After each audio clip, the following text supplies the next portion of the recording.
दोस्तों mock drill और blackout के बारे में आप लगातार सुन रहे हो, लेकिन जब ऐसी सिचुएशन होगी तो आप करोगे क्या, ये आपके दिमाग में चल रहा होगा। देखिए मॉक ड्रिल के वक्त सायरन तो बजाए जाएंगे, अलग अलग सायरन का अलग अलग मतलब होगा। लंबे सायरन का मतलब युद्ध चलने वाला है, चिढ़ सकता है, और हल्का सायरन अगर बजता है तो हाँ अभी युद्ध थमा हुआ है। एंड ब्लैकआउट वाली जब सिचुएशन होगी तो वहां पर कुछ चीजों का खास ख्याल रखिएगा, जैसे कि भागदड़ नहीं करना है, अपने घर की छत पर नहीं जाना है, टॉर्च नहीं जलाना है, मोबाइल नहीं चलाना है, माचिस नहीं चलाना है, किसी भी तरीके से जो लाइट यानी कि उजाला बाहर आ सकता है वो नहीं करना है। हालांकि ब्लैकआउट में इलेक्ट्रिसिटी कट कर दी जाएगी, जिसके तहत स्ट्रीट लाइट और आपके घर के अंदर की इलेक्ट्रिसिटी जो है वो बंद हो जाएगी, लेकिन फिर भी घरों के अंदर इन्वर्टर है जो जल सकते हैं, जिसका प्रकाश बाहर जा सकता है, जिसकी वजह से ब्लैकआउट वाला जो ये सीन है ये फेल्ड हो सकता है। आप क्या करोगे, जहां से प्रकाश बाहर जा रहा है वहां पर काला कपड़ा या काला थर्माकोल लगा दोगे। आपका पड़ोसी हो सकता हो कि इस ब्लैकआउट वाला या मॉक ड्रिल से अवगत ना हो, ज्यादा सोशल मीडिया या टीवी पर ना देखा हो, उसको इस चीज के बारे में बताइए। अगर वो बात नहीं मान रहा है उसके पर कार्रवाई करी जा सकती है। बाहर से आ रहे हो,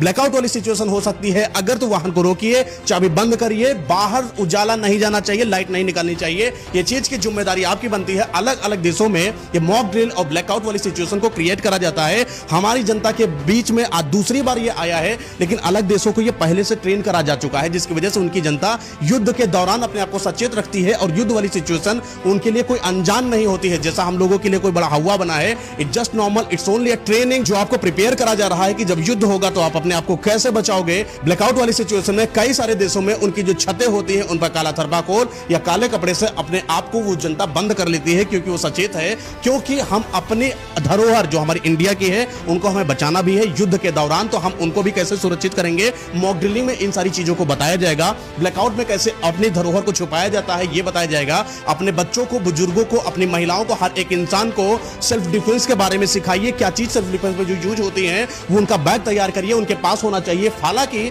युद्ध नहीं होगा, लेकिन फिर भी युद्ध की तैयारी होना बहुत ज्यादा जरूरी है। कल क्या पता युद्ध हो जाए, इसके लिए आज प्रिपरेशन कर लीजिए। अपने घर के अंदर ही या अपने घर के बाहर कहीं सुरक्षित जगहों के बारे में भी पता कर लीजिए। और हाँ, बिल्कुल भी किसी भी तरीके से सिविल डिफेंस ऑफिसर्स हो या मिलिट्री हो, उनकी बातों को अनदेखा या अनसुना मत करिएगा और किसी भी तरीके की अफवाहों में मत पड़िएगा। टीवी के अंदर या रेडियो के अंदर या जो आधिकारिक औपचारिक रूप से जो ऑफिशियल्स न्यूज होती है उन्हीं पर बिलीव करिएगा। ये चीज आपके लिए बहुत इंपॉर्टेंट हो सकती है। हर एक इंसान को ये सारी चीजें जरूर बताएं दोस्त।